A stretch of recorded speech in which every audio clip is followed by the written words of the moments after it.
আজকে দীর্ঘ পথযাত্রার গন্তব্যে পৌঁছলাম আমরা।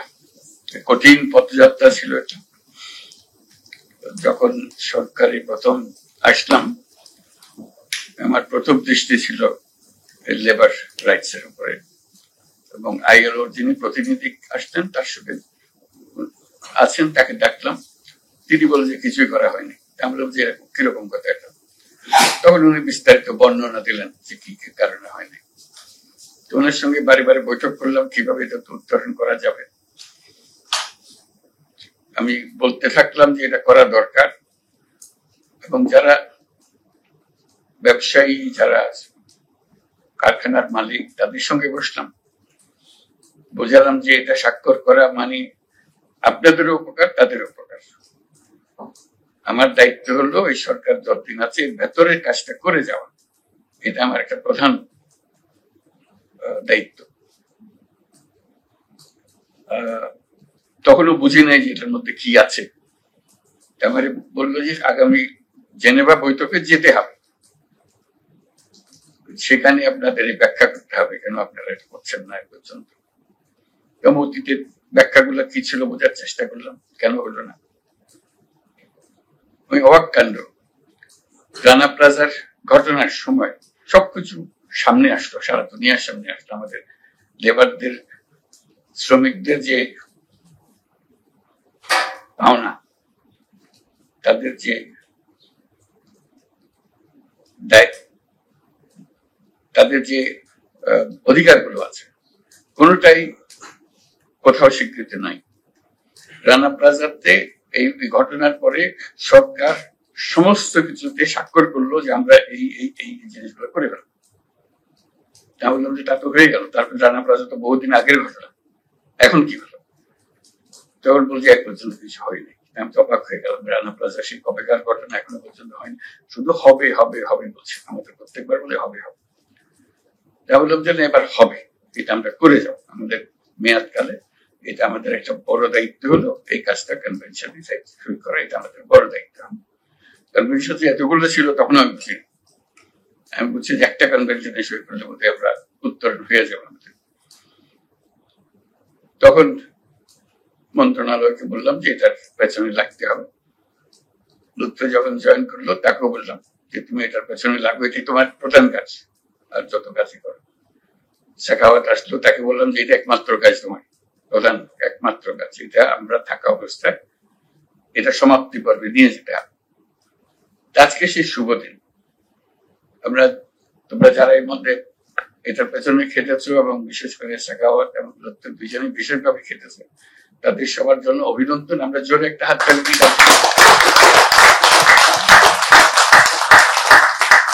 এটা হলো প্রথম ধাপ। আমরা এই প্রথম ধাপ উত্তরণ করলাম, এখানে শেষ না। কাজে আর বহু ধাপ যেতে হবে, সেটার পেছনে থাকতে হবে, এবং সই করলে আমাদের কাজ শেষ হলো না, শুরু হলো মাত্র, শুরু হলো মাত্র। কাজে সেগুলো বাস্তবায়ন করে। কাগজে লিখে দিলাম এই অধিকার তোমার, তারপরে ফিরে গেলে কোনো অধিকার আসে না।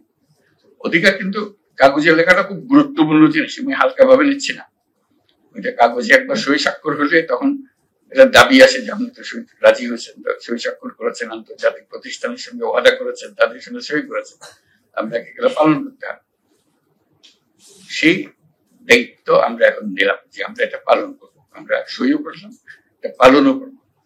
এই দায়িত্ব আমরা সর্বত্র সবাইকে জানাবো যে এটা হয়েছে। কাগজপত্রে যারা লেখালেখি করবে তাদেরকে অনুরোধ করি, এই কনভেনশন গুলোতে কি কি কথা বলা আছে এগুলো যেন বিস্তারিত ভাবে প্রকাশ করে, এটা নিয়ে আলোচনা করে, এটা বাস্তবায়নের পথে যেন সবাইকে উদ্বুদ্ধ করে। আর শ্রম মন্ত্রণালয়ের প্রথম কাজ হলো, এখন এটা তো হলো, সই স্বাক্ষর করলাম, এটাকে বাস্তবায়ন করা, এটাকে কাগজে সই করা পর্যন্ত চমৎকার কাজ হলো। এটা খুব গুরুত্বপূর্ণ কাজ, আমি ফেলাফেলা করছি না, কিন্তু তার চাইতে গুরুত্বপূর্ণ হলো এটা ধাপে ধাপে ধাপে ধাপে জায়গায় জায়গায় যেখানে যেখানে কথা আছে সেগুলোকে বাস্তবায়ন করা। এখন বাস্তবায়নের দায়িত্ব আমাদের উপর আসলো। এটা কঠিন দায়িত্ব, কিন্তু প্রথম ধাপটা আমরা করতে পেরেছি বলে এই ধাপে আমরা নামতে পারবো।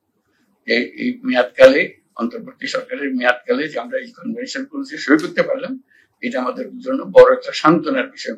আমরা মনে করি এটা এই সরকার যত কাজ করেছে তার মধ্যে একটা মস্ত বড় গুরুত্বপূর্ণ কাজ করেছে আজকে সনদগুলো সই করার দিয়ে। এটা যাত্রা শুরু হলো, এবং আরো কি কি সনদ বাকি আছে কনভেনশন সময় যাবে। এদের সঙ্গে যুক্ত যা যা আছে কাজগুলো করা, কাগজের যেটা সরকারের নীতি নির্ধারণী যত কথা আছে সেগুলো সমাপ্ত করা, যাতে করে কাজে লাগলে কেউ যেন দ্বিধাগ্রস্ত না হয়। তাই এই বোঝালো কি, এই বোঝালো কে করার কথা, কার করার কথা, এগুলো যেন কোন রকমের দ্বিধাদ্বন্দ্বের সৃষ্টি না হয়, কাজটা সম্পূর্ণভাবে করা। রানা প্লাজার থেকে যে যাত্রা শুরু হলো, আজকে আমরা সেই যাত্রার গন্তব্যস্থানে আসলাম। অন্তত কাগজের অংশটা আমরা শেষ করলাম, বাস্তবায়নের অংশটা এখন রয়ে গেছে। এই বাস্তবায়নের অংশটা যেন আমরা তার যাত্রা শুরু করে দিয়ে যেতে পারি। যারা এটার পেছনে ছিল, এটা কঠিন পরিশ্রম। সাখাওয়াতের কাছেও শুনেছি, লত্তর কাছে বিস্তারিত বিবরণ শুনেছি কিভাবে এগোচ্ছে। কোথায় মাঝে মাঝে জিজ্ঞেস করি কোথায় কি হলো, তোমরা খালি মিটিংই করছো, শেষ কোথায়? বুঝছি এটা সহজে হয় না, বহু রকমের কথা আছে ভেতরে। কিন্তু আমি অধৈর্য হয়ে যাচ্ছিলাম যে কি হলো, আমাদের মেয়াদ এটা শেষ করা যাবে কিনা, এটাই হলো আমার অধৈর্যের কারণ। আমি নিজের কাছে নিজে ওয়াদা করেছিলাম যে এটা আমাদের মেয়াদকাল, এটা শেষ করে যাবো।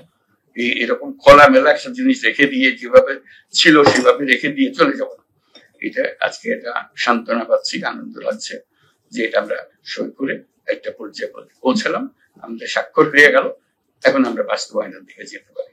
সেই সান্ত্বনা আমি পেলাম, আশা করি তোমরাও সবাই পাচ্ছ। এটা পেছনে যথেষ্ট পরিশ্রম করেছ, সেই পরিশ্রম সার্থক হবে যদি আমরা বাস্তবায়নের রাস্তাটা খুলে দিতে পারি, এবং আমরা সান্ত্বনা পাবো যে যথেচ্ছার ব্যবহার করে শ্রমিকদের সঙ্গে কাজ করা এটা মোটেই গ্রহণযোগ্য হতে পারে।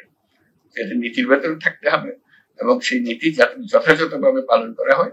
এইখানে যা যা শর্ত আমরা ওয়াদা করেছি, যে সমস্ত জিনিস, সেই ওয়াদাগুলো যেন আমরা পূরণ করতে পারি নিজেদের জন্য। আন্তর্জাতিক ক্ষেত্রে কি বলবে না বলবে সেটা পরের কথা, আগে কথা আমরা নিজেরা পরিষ্কার হতে হবে, নিজেদের মন পরিষ্কার হতে হবে যে আমরা কি অর্জন করতে চাই, সে অর্জনটা আমরা কিন্তু রাখতে পারি। কাজে শ্রম মন্ত্রণালয়ের এই ধাপটাতে ঢুকতে হবে এখন, এটার বাস্তবায়নের দিকে। আমরা পরবর্তী কনভেনশন যেগুলো হবে সেগুলো আমরা করতে থাকবো, কিন্তু এই ধাপটা যে এটার যে বাস্তবায়ন, সেই ধাপটা আমাদেরকে পূর্ণ করতে হবে।